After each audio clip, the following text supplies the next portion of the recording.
আসসালামু আলাইকুম রহমতুল্লাহি ওবরাকাতু। আলহামদুলিল্লাহ, আশা করি আপনারা সকলেই ভালো আছেন। দিনী আলোচনায় আপনাদের সবাইকে স্বাগতম। আমাদের এই দিনী আলোচনার আজকের বিষয়বস্তু হবে সাপ্তাহিক ফিকহি মাসাইল।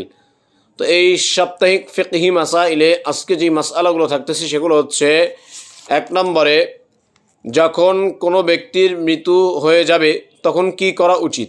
যখন কোনো ব্যক্তির মৃত্যু হয়ে যাবে তখন কি করা উচিত। এ প্রশ্নের উত্তর হচ্ছে, যখন কোনো ব্যক্তির মৃত্যু হয়ে যাবে তখন তার মুখ এবং চক্ষুদ্বয় বন্ধ করে দিয়ে যত দ্রুত সম্ভব তাকে দাফন করে দিবে, দাফন সম্পন্ন করবে।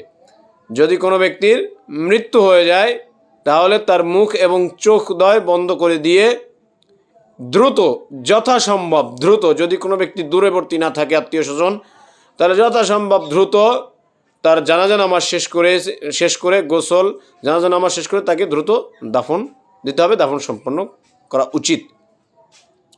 2 নম্বর প্রশ্ন, মৃত ব্যক্তিকে গোসল দেওয়ার সময় প্রথমে সুগন্ধিযুক্ত ইন্ধন জ্বালানোর পর যে ধোঁয়াটা হয় তা গোসলের খাটিয়ায় কয়বার দিতে হবে, কয়বার দিতে হবে। এ প্রশ্নের উত্তর হচ্ছে, মৃত ব্যক্তিকে গোসল দেওয়ার সময় প্রথমে সুগন্ধিযুক্ত ইন্ধন জ্বালানোর পর যে ধোঁয়াটা হয় তা ওই মৃত ব্যক্তির যে গোসলের খাটিয়া আছে এই গোসলের খাটিয়ায় ওই ইন্ধনের ধোঁয়াটা 3 বার দিতে হবে।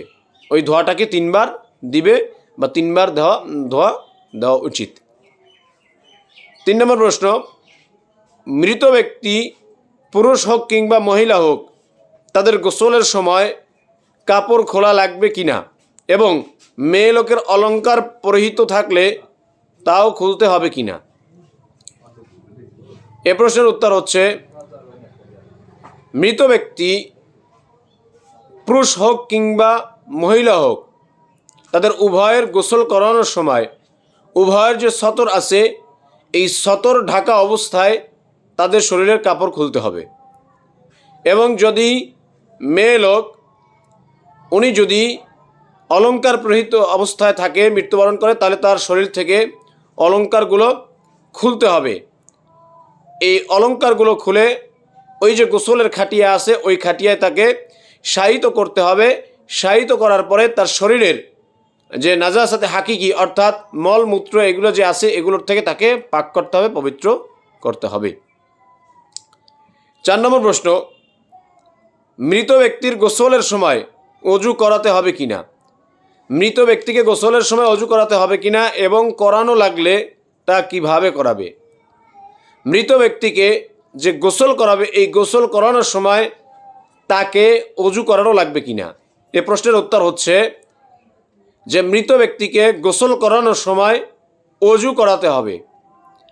আর এই অজু যখন করাবে এই অজুর সিস্টেমটা হচ্ছে, মুখে এবং নাকে পানি দেওয়া ব্যতীত অন্য যে অজুগুলো যে সিস্টেমে আছে ওই সিস্টেমে তাকে অজু করাতে হবে। এই সিস্টেমেই তাকে অজু করালে অজু হয়ে যাবে।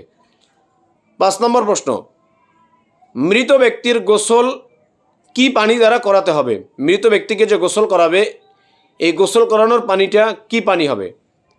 এ প্রশ্নের উত্তর হচ্ছে, মৃত ব্যক্তিকে যে গোসল করাবে এই গোসল করানোর যে পানিটা আছে এটা বড়ই পাতা বা এ জাতীয় কোনো পাতা দ্বারা গরম পানি, অর্থাৎ এ জাতীয় কোনো পাতা দিয়ে পানি জাল দিলে যে গরম হবে এই গরম পানি দ্বারা এই গরম পানি দ্বারা এই মৃত ব্যক্তিকে গোসল করাতে হবে, এই মৃত ব্যক্তিকে গোসল করাবে।